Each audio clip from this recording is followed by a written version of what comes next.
Essential features of a company.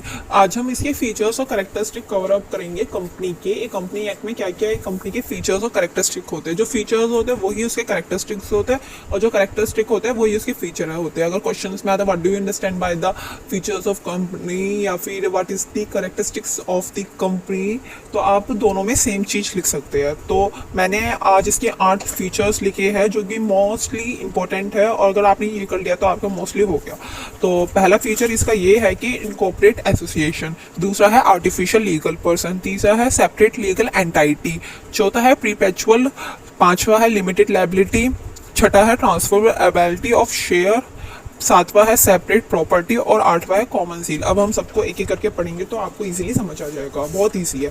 Incorporate association, जो हमारा company है वो प्रॉपर एक रजिस्टर्ड होती है, एक रजिस्टर्ड एसोसिएशन होता है पर्सन का, ठीक है ना। और ये जो हमारा जब कंपनी एक रजिस्टर्ड होती है तो उसमें साफ साफ लिखा रहता है कि एक सिंगल पर्सन जो होता है वो एक कंपनी को रजिस्टर नहीं करा सकते, कंपनी को चला नहीं सकता है। तो इनकॉर्पोरेट एसोसिएशन हमारा ये बोलता है कि एक कंपनी को रजिस्टर करने के लिए अगर प्राइवेट है तो मिनिमम आपको 2 मेंबर्स चाहिए और पब्लिक है तो आपको 7 मेंबर चाहिए ही चाहिए अगर आप एक कंपनी को रजिस्टर कराना चाहते हो। और यही चीज हमारा इनकॉर्पोरेट एसोसिएशन बोलता है।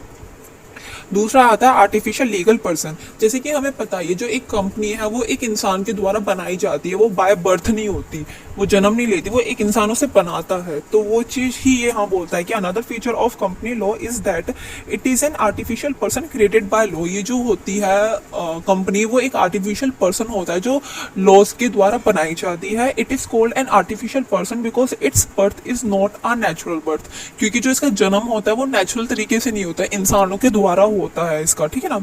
It is consider a legal person which can enter into contract, possess property in its own name and sue can be sued by other।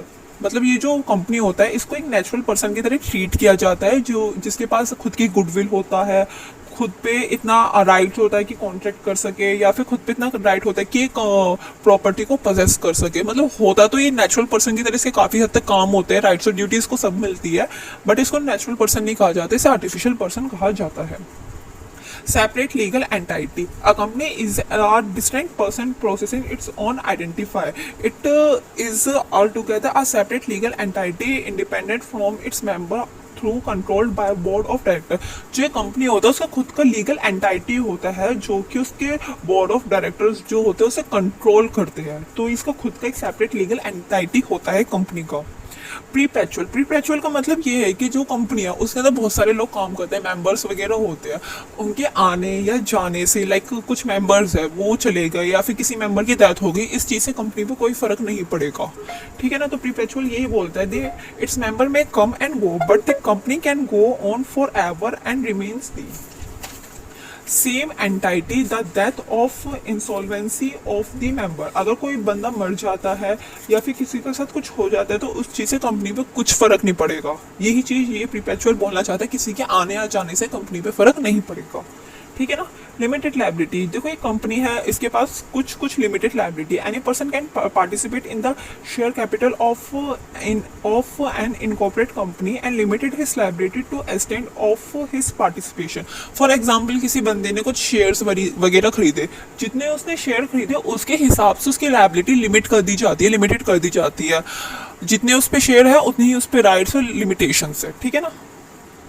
Transferability of share, जो एक कंपनी होती है उसमें जो शेयर होल्डर्स होते हैं उनके पास इतनी ताकत होती है कि वो अपने शेयर्स को ट्रांसफर कर दे किसी दूसरे पर्सन पे बिना बाकी लोगों से डिस्कस वगैरह करे, ठीक है ना।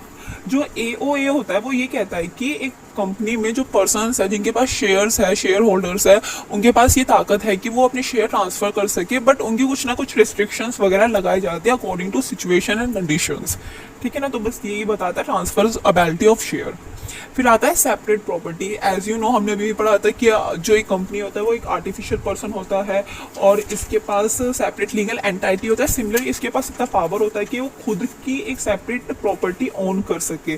जैसे कि भाई एक कंपनी है तो उसके लिए उसको कहीं ना कहीं खड़ा करना पड़ेगा ना, तो सेपरेट लीगल प्रॉपर्टी उसके नाम पे करी जाती है रजिस्टर कि ये ABC ये कंपनी है, ये इस एरिया में है, तो जो इस एरिया में वो है वो उसकी सेपरेट लीगल प्रॉपर्टी होगा, ठीक है ना। कॉमन सील जैसे एक नॉर्मल पर्सन होता है उसका उसको रिप्रेजेंट करता है उसका सिग्नेचर, ठीक है ना। वैसे ही कंपनी को रिप्रेजेंट करता है उसका कॉमन सील, बट जो कंपनी है वो सिग्नेचर तो कर नहीं सकता अब, तो उसकी एक कॉमन सील बनाई जाती है जो कि बताता है कि ये इस कंपनी का सिग्नेचर टाइप है, ठीक है ना। A company is an artificial person, so it cannot put its signature on documents. That is why it is mandatory under the law that every company must have a common seal with its name, ठीक है ना। तो ये यही कहना चाहता है कि नॉर्मल पर्सन की तरह एक कंपनी सिग्नेचर नहीं कर सकता, बट जब डॉक्यूमेंट्स वगैरह पे साइन वगैरह करने पड़ते हैं तो जो उसका सील होता है उसको छाप दिया जाता है जिससे कि परमिशन मिल जाए कंपनी की तरफ से। तो ये था हमारे कुछ फीचर्स ऑफ या फिर कुछ करेक्टरिस्टिक्स ऑफ ए कंपनी।